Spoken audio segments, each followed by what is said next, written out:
Francis.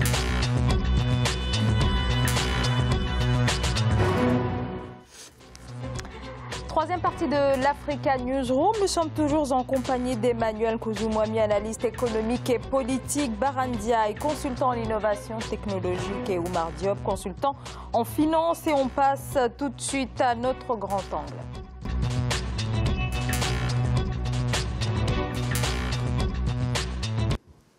Comme plusieurs États de la sous-région Afrique de l'Ouest, le Togo s'appuie lui aussi sur un plan national de développement comme référentiel de sa politique économique. Un plan qui s'étale sur les années 2018-2022. Il vise une transformation économique profonde, modernisation des infrastructures, 7,6% de croissance et 500 000 emplois directs. Alors qui, pour financer ce programme, la BAD, la Banque africaine de développement, vient d'annoncer son intention de soutenir la stratégie de l'administration togolaise. Les précisions de Marcel Farba-Maroun. 80 milliards de francs CFA, c'est la somme que va débloquer la BAD, Banque africaine de développement, en faveur du Togo. Un décaissement qui entre dans le cadre de la stratégie pays couvrant la période 2018-2020, en ligne avec le plan national de développement. De ce fait, 60 milliards de francs CFA seront consacrés au développement des pôles de croissance inclusive et de compétitivité agro-industrielle, tandis que les 20 milliards de francs CFA restants seront destinés à l'appui à la gouvernance financière, sectorielle et locale. Lors du DSRP, le document de réduction stratégique de la pauvreté entre 2005 et 2000, qui a été élaboré en 2005 et 2009, eh bien, la base avec le FMI et la Banque mondiale nous ont permis ont participé à la réduction, à l'allègement de la dette et au financement d'un certain nombre de projets. Selon les autorités de la BAD, cette décision est due à l'amorçage des réformes structurelles et au faible rythme d'opérationnalisation de ces mesures, notamment à cause de la crise politique. Si la performance du portefeuille est globalement satisfaisante, il n'en demeure pas moins que les efforts doivent être poursuivis afin d'améliorer le taux de décaissement, établi à 55,3% par la BAD. La seule alternative possible pour que les bailleurs de fonds aient plus confiance à nos autorités, c'est que ces autorités s'organisent et aient une certaine transparence dans la gestion des fonds, des crédits qui sont alloués, la traçabilité des crédits qui sont alloués et l'exécution des projets auxquels ces crédits sont destinés. En outre, la BAD devrait appuyer le Togo dans ses études économiques et sectorielles relatives à la dette, la fiscalité locale, le secteur privé, ainsi que l'investissement public. Oumar Diop, est-ce que vous trouvez ce plan national de développement suffisamment ambitieux afin qu'il ne connaisse pas le même sort finalement que l'ASCAP qui couvrait les années 2013-2017? Déjà, c'est très bien qu'en Afrique, on ait des institutions qui financent nos propres économies, donc c'est quelque chose qui est bien. Ce qui est important, ce n'est pas le financement, c'est ce qu'on en fait derrière. Il ne faut pas juste que les financements servent à maquiller un plan national de développement, un plan émergent, alors ce qui se passe au fond, on ne sait pas exactement. Donc, chaque année, on a des successions de plans, mais derrière, il n'y a pas eu d'évaluation. Moi, je pense qu'en Afrique, il faut qu'on ait cette culture d'évaluation. On a fait un plan cette année-ci, 10 ans après, on évalue qu'est-ce qui n'a pas marché. Le plus important en Afrique, c'est que nous travaillons à assainir nos comptes publics, à lutter contre la corruption. Si aujourd'hui, on finance 80 milliards de dollars et dans 10 ans, on ne sait même pas exactement ces 80 milliards où ils sont rentrés, ça ne sert à rien qu'on continue de financer. Et c'est très important parce que ceux qui financent, il y a des suivis évaluations derrière, il y a l'argent qui est retracé, ils veulent savoir exactement où ça en est. Le cancer de l'Afrique, comme j'ai l'habitude de le dire, c'est la corruption. Il faut que nous travaillions sur la bonne gouvernance. La bonne gouvernance, c'est tout le monde, c'est les gouvernés, les gouvernants. C'est très important, il y a un exemple qui est là, c'est le Rwanda. Donc si on se réfère sur l'exemple sur la définition, en tout cas entre guillemets occidentale du mot démocratie, le Rwanda ne serait pas un pays démocrate. Et c'est très important, il faut que nous fassions attention à cela. Alors qu'aujourd'hui, le Rwanda, c'est un modèle, c'est un pays qui a été reconnu notamment avec les États-Unis d'Amérique, qui est un modèle. Il faut que nous travaillions à beaucoup assainir nos comptes publics, à avoir une bonne gouvernance et qu'à continuer dans la corruption, ça nous mènera à rien. La question centrale, c'est le diagnostic aujourd'hui, où en est le Togo aujourd'hui, sur l'ensemble de tous les éléments qui constituent les bases de développement. Ensuite, où veut-on aller? Quelle est l'ambition de ce pays? pas forcément l'ambition de Faure Gnassingbé, président, mais l'ensemble des Togolais, c'est un petit pays, c'est aussi un avantage. Vous avez cité le cas du Rwanda, quand vous êtes un petit pays, que vous avez l'ambition de développement, en général, c'est plus facile d'y arriver qu'avec le Nigeria, par exemple. Je prends des exemples simplement comparables. Mais au Togo, pour revenir à ce qui peut-être pourrait constituer une sorte de base de départ, c'est un pays qui aujourd'hui, c'est vrai, si on regarde encore une fois le niveau d'éducation au Togo, c'est relativement correct. L'éducation primaire va bien. L'éducation secondaire au Togo va très bien aussi, autant dans le niveau que dans le quantitatif. C'est déjà un point de départ. Il y a un problème peut-être sanitaire et alimentaire qui est encore à améliorer, mais pour un petit pays, le pays peut y arriver. Ensuite, les 120 millions d'euros, en gros les 80 milliards de CFA, c'est à peu près 120 millions d'euros. À l'échelle du pays, c'est beaucoup. Mais encore une fois, que ce soit l'argent prêté par la Banque africaine de développement à un pays africain, c'est déjà un progrès. D'habitude, on va plutôt faire la queue au FMI ou alors aller faire la manche à la Banque mondiale. Donc on a déjà fait des progrès. Les Africains commencent à se financer eux-mêmes. C'est déjà quelque chose. Mais derrière ça, il faut qu'on se pose la question de ce qu'on va en faire et pour combien de temps. Si maintenant on se dit nous avons l'éducation à financer pour l'améliorer, la santé à améliorer, oui, la déconcentration, parce que le pays est, comme beaucoup de pays africains, concentré sur la partie maritime. Voilà, quand vous êtes à Lomé, vous êtes au Togo. Après, quand vous allez dans l'arrière-pays, le problème commence. Au-delà de 50 km de la capitale, vous commencez à rencontrer le vrai pays, quoi, le pays naturel. Donc il faut que nous ayons aussi une pensée de ce que nous voulons faire de nos pays. Si on veut que l'Afrique se développe, il faut aussi que le pays se développe globalement. Il faut que le pays, dans les 120 millions qui vont être débloqués par la Banque africaine de développement, on n'oublie pas deux éléments majeurs, qui sont les infrastructures et l'énergie. Infrastructures parce qu'il faut déconcentrer le pays de la capitale vers l'intérieur du pays, parce qu'il y a aussi des Togolais qui sont à 5 km de la capitale. Ceux-là, il faut qu'ils soient éduqués, qu'ils soient soignés et qu'ils puissent continuer aussi à faire de l'agriculture.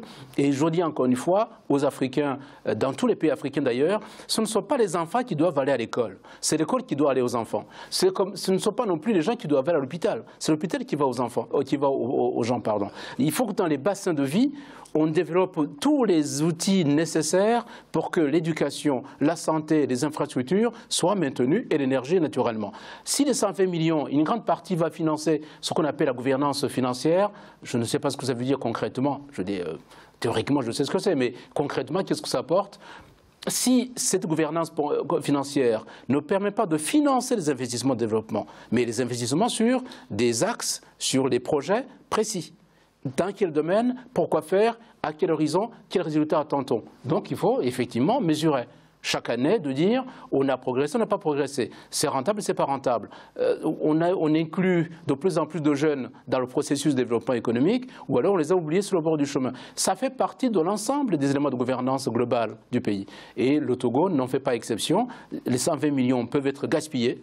Donc disparaître des pièces de l'État. Donc c'est pas forcément un problème de financement, mais plutôt c'est un problème d'ambition. Moi, alors on sait que le PND insiste surtout sur la transformation agricole, les industries extractives. Ce sont des axes majeurs en termes de développement. Exactement, parce que la transformation agricole elle est importante dans la mesure où on rentre dans le processus d'industrialisation et on sait qu'un pays sans industrie, en tout cas intermédiaire ou grandes industries, ne pourra pas assurer en fait son autosuffisance déjà parce qu'il faut qu'il transforme ses produits cultivés ou extraits en local pour pouvoir les distribuer dans son marché local et exporter le surplus, entre autres. Donc 80 milliards, ce n'est pas négligeable pour un pays comme le Togo. Et vous avez posé la question tout à l'heure, à savoir qu'est-ce qu'on va en faire. Effectivement, il est intéressant de se poser cette question parce que, de mon point de vue, il faut partir dans la direction de créer des micro-projets de développement et non pas des macros. C'est-à-dire que ceux-là, ils nécessitent beaucoup de milliards, beaucoup de structures et des industries à côté et des plans d'accompagnement. Éduquer, c'est très bien, hein, je suis en phase avec vous, mais pour moi, il faut mettre en place aussi des processus d'accompagnement pour entreprendre et fructifier et faciliter dans le futur le remboursement de ces 80 milliards. Ça passe par quoi? Ça passe par l'éducation, ça passe par l'agriculture. On doit mettre en place des coopératives pour être à proximité des paysans et des agriculteurs locaux et les aider à transformer en matière intermédiaire leur production quelque part. Et d'autre part, ça passe aussi par l'exportation à un degré, à une échelle assez moyenne. Pourquoi je parle de ça? Parce qu'on a tendance à penser extraire, vendre Et les tarifs sont d'habitude de nos matières premières fixés par les pays étrangers. Et moi, je parle de pays de la zone communautaire. Il faut penser toujours à des échelles moyennes avant de penser à des échelles aussi larges. Et du coup, la BAD, ce qu'elle a fait, c'est une très belle initiative. Ça va dynamiser en tout cas l'économie du Togo et contribuer à l'augmentation du PIB. La sécurité alimentaire... Alors, Oumar Diop et ensuite Emmanuel Kouzou. Moi, le plus important, pour moi, ce n'est pas le financement, c'est ce qu'on en fait du financement. Ça, c'est très important. Du financement, on en trouve tous les jours, on en fait tous les jours. Tout à l'heure, vous avez cité des problèmes du Togo, notamment sur l'emploi des jeunes, etc. C'est les mêmes problèmes qui s'appliquent partout en Afrique. Vous prenez les problèmes du Sénégal, c'est les mêmes qu'au Côte d'Ivoire, c'est les mêmes qu'au Togo, c'est partout pareil. Et pourtant, il y a des financements. Ce qui est important, c'est ce qu'on en fait. Est-ce que nous, on assainit nos comptes publics? Est-ce qu'on fait ce qu'on appelle des think tanks? Et ça, c'est très important.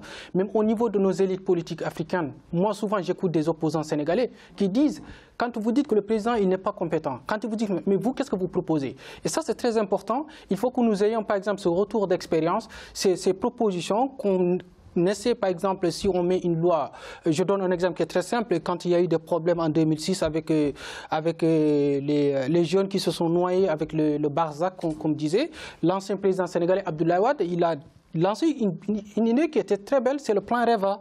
Donc il y avait des milliards qui étaient injectés dedans. Et au moment où je vous parle, il n'y a personne qui peut vous dire où sont passés ces milliards. Et ça a été confié à un ministre de l'Agriculture. On ne sait même pas dans quelle université il a fait ça. Ce que je disais, donc c'est très important. C'est important d'accompagner. Non, mais c'est très important. C'est très important qu'on ait ces retours d'expérience, qu'on ait ces des mécanismes d'évaluation. D'évaluation, quand on lance 60 milliards, que le peuple exige. Mais le problème, c'est que même le peuple sénégalais, il oublie.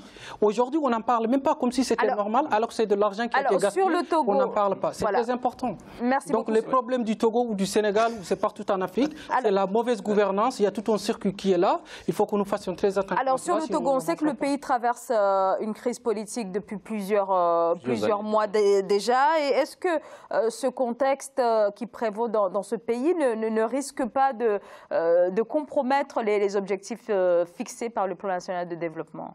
Non, il faut qu'en Afrique, nous dépassionnions le débat politique.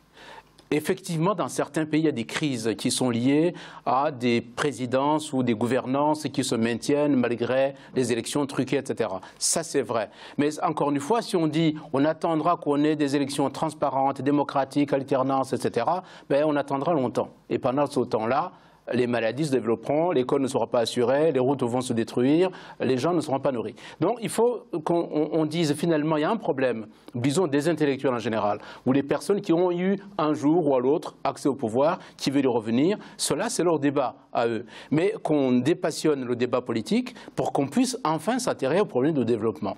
Si on prend les 120 millions d'euros que le pays va recevoir, je suis tout à fait d'accord, on ne peut pas construire une ligne de chemin de fer, c'est pas assez. On ne va pas construire de nouvelles autoroutes pour aller du sud au nord. Ce n'est pas assez. Mais au moins se dire quels sont les problèmes de base aujourd'hui qu'on a à résoudre. Ces problèmes, je dis bien encore une fois, c'est l'éducation, puisque c'est la base même.